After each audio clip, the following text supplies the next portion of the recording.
Right, change of venues now. We've made it over to the Church Farm complex, and we're actually fishing the back lake. I'm in Peg 11, which is known as the stables. Got a nice margin down to my right hand side, which I'm going to have a little lead about in a minute and introduce some bait. Not too sure where I'm going to put the rod yet. I'm going to have a little lead about and see what I think's to be a viable spot. Moving round, over there is the River Bay, which we've done a blog in before. That's the spot I fished from before, from River Bay, underneath the tree line there. Nice hard gravel area there. And moving down to my left, I've got a nice channel that goes into like another little miniature bay and a set of snags, and then that into another bay and then out into the main lake. But down the tree line here is looking pretty good for the left hand rod. But the weather's been very changeable. It's absolutely been teeming down with rain a moment ago, and now it's become quite clear. So, and the fish have showed up in the bay, so fingers crossed we'll be back with you later with a fish. Different approach today. I'm going to be using chopped tigers, hemp and some natural stick mix. I'm going to put that over a little area via the Pocket Rocket Spod by Gardner. And probably that'll be on the left hand rod. That rod out there, I'm just going to fish a little combi with a coconut pop up over a spread of baits. And the right hand rod is to be decided. If I do end up spodding, I'm going to walk round and spod like an underarm cast, less disturbance.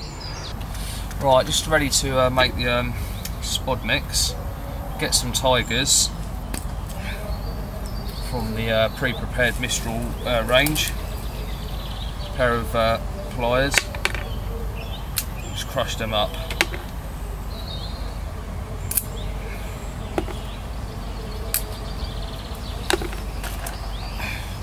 A couple of whole ones. Don't like using loads of tigers. Just a few, get them rooting about.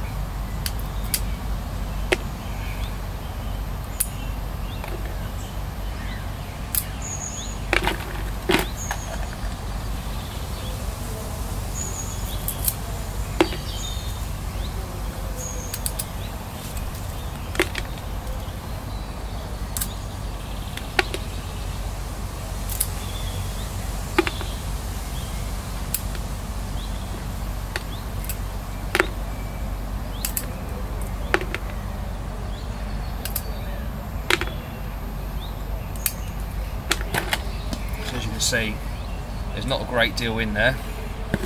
Then I'm going to add, again it's only a little area, so I'm going to add a small bag of the hemp, vacuum packed for your convenience, ready to go. Probably half a bag, got a bit of a mix.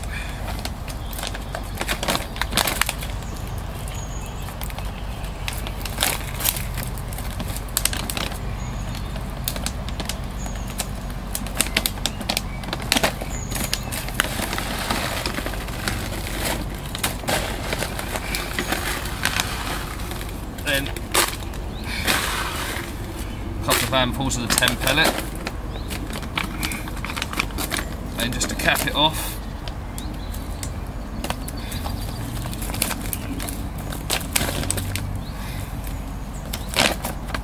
a handful of the natural stick mix.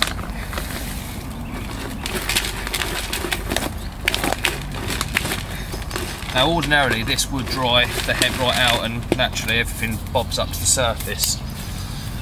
But this is where this comes in. My boilers have been soaking in the goodness for, well, since the duration of the last session, so that's been in there for what, 3 or 4 days now. So I'm literally just going to take some of that extract and tip it into the mix. Get all the good stir arounds. So, a handful of boilies,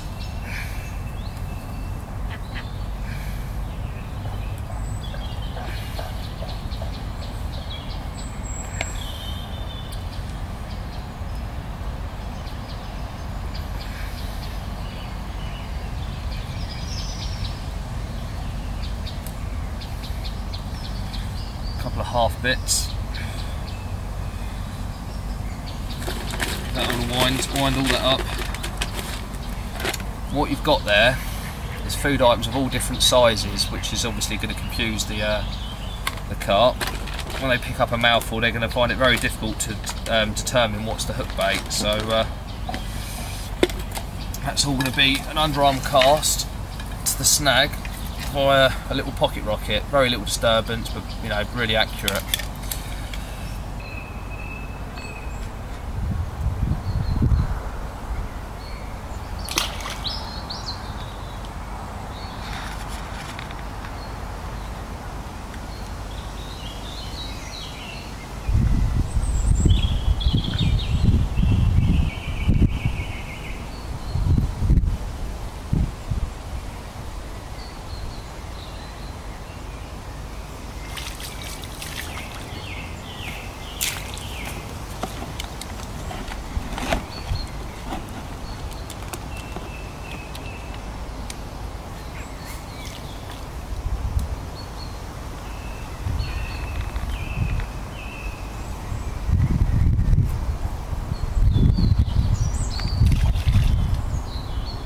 Traps are set now. The rest is down to the carp. He's looking promising though. Yeah, it's been a really tricky night, to be honest with you. I've heard fish show during the night in the bay, and we know there's been fish in and out of this bay, and just hasn't produced a bite for either of us. Really surprised. Up till now, we've managed to do. We've not had a blank on camera.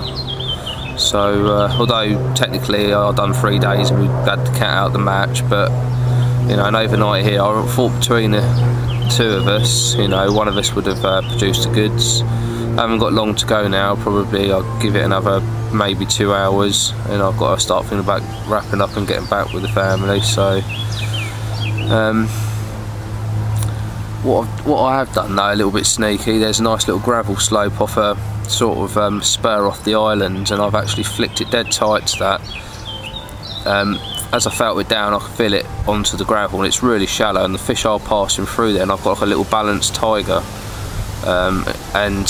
from getting up slightly and from a slightly higher vantage point, you can actually see the tiger just sat there beautifully on the edge of the gravel. It's only a tiny spot, and the actual leader and leads coming back down the slope, all hidden in the darker stuff, so I'm really pleased with that.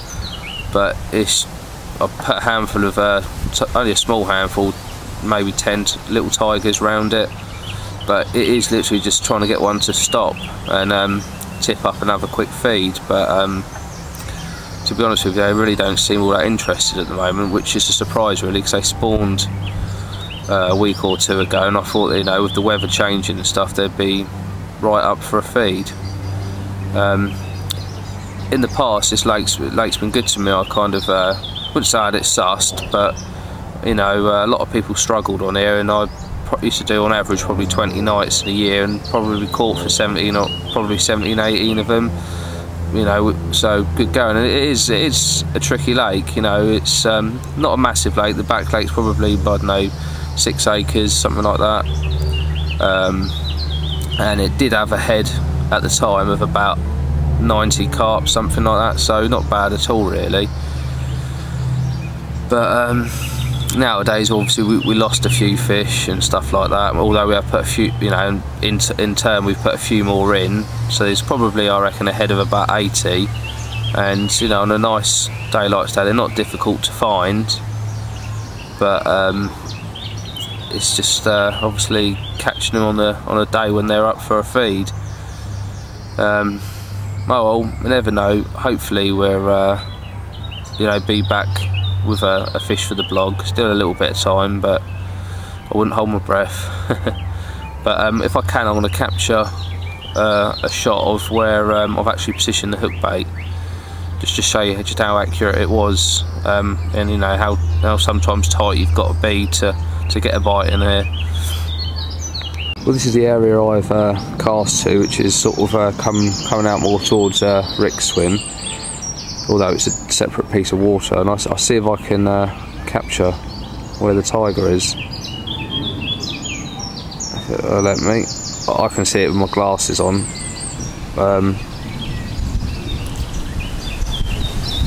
I think you may just be able to see it there. How frustrating is that? I've got half a dozen nice sized mirrors and commons just sat over the hook bait. Literally, that's probably about 3 to 4 feet of water, just hovering above it. Come on, one of you dip down and give me a take. Come on.